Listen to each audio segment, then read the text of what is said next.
Hello दोस्तों। स्वागत है आप सभी का मेरे चैनल सच एंड सीन में। दोस्तों, जब भी हम ताजमहल का नाम लेते हैं तो हमारी आंखों के सामने दुनिया की सबसे खूबसूरत इमारत का दृश्य आता है। एक ऐसा मकबरा जो सिर्फ संगमरमर का ढांचा नहीं बल्कि मोहब्बत की सबसे बड़ी निशानी माना जाता है। लेकिन क्या आप जानते हैं कि एक समय ऐसा भी आया था जब इस ताजमहल को अंग्रेजों ने बेचने की पूरी साजिश रच डाली थी। जी हाँ, ये सुनने में भले ही अजीब लगे लेकिन ये इतिहास का वो भयानक सच है जो हमारी किताबों में कहीं गहराई से दबा दिया गया।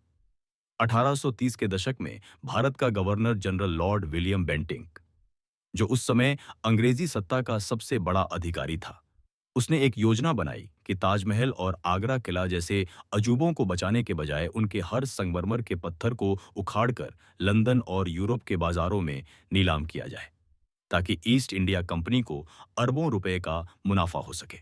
क्योंकि उनके लिए ये धरोहरें सिर्फ पत्थरों का ढेर थीं, जिनमें सोने चांदी से भी ज्यादा कीमती संगमरमर और जड़ाऊ काम छिपा हुआ था।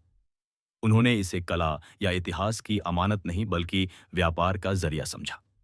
कहा जाता है कि आगरा किले के कुछ हिस्सों से वाकई संगमरमर तोड़कर इंग्लैंड भेजा गया और वहां के अमीर लोग इन पत्थरों से अपने महलों, हवेलियों और चर्चों को सजाने लगे। उनके लिए ये गर्व की बात थी कि उनके घर की दीवार में वही पत्थर लगा है जहां कभी मुगल बादशाह चलते थे। लेकिन इस पूरी योजना का सबसे बड़ा निशाना था ताजमहल। बेंटिंग की योजना थी कि पहले ताजमहल के गुंबद और गुंबद के नीचे की जालीदार संरचनाएं निकाली जाएं। फिर धीरे धीरे पूरी इमारत को टुकड़ों में तोड़कर हर हिस्से की बोली लगाई जाए। नीलामी के पोस्टर तक बनवाने की चर्चा होने लगी थी और आगरा में कई अंग्रेज ठेकेदार पहले से तैयार बैठे थे। लेकिन जैसे ही ये खबर आम जनता तक पहुंची तो पूरे हिंदुस्तान में गुस्से की आग भड़क उठी।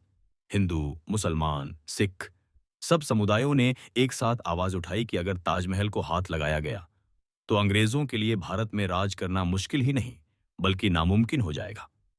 उस समय भारत में पहले से ही 1853 की बगावत की आहट महसूस हो रही थी।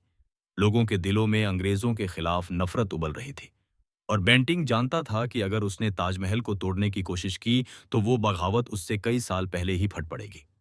कहा जाता है कि कई बार वो ताजमहल के आंगन में खड़ा होकर सोचता था कि अगर ये इमारत बिक गई तो ईस्ट इंडिया कंपनी की तिजोरी सोने चांदी से भर जाएगी।